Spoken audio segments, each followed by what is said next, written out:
My father said this in a conversation. He said that, look at any other animal, look at any other creature, born very perfect. The usually other animals, they can be on their feet maybe in the next 1 hour of day coming in this world.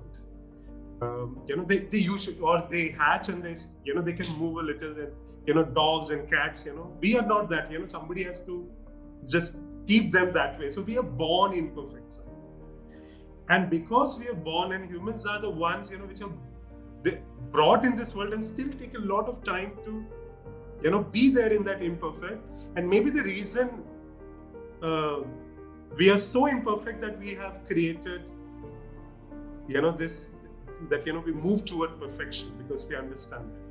Look at the technology. We know that we can be that imperfection. Wherever we feel imperfection, we try to build the other side of it, right? So it's a very creative seat to be in, that imperfect side.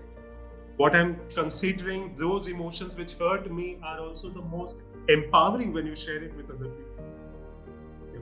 The most vulnerable things which I hide, which I try to suppress, turns out to be the most powerful thing to be shared in this world. That imperfection can be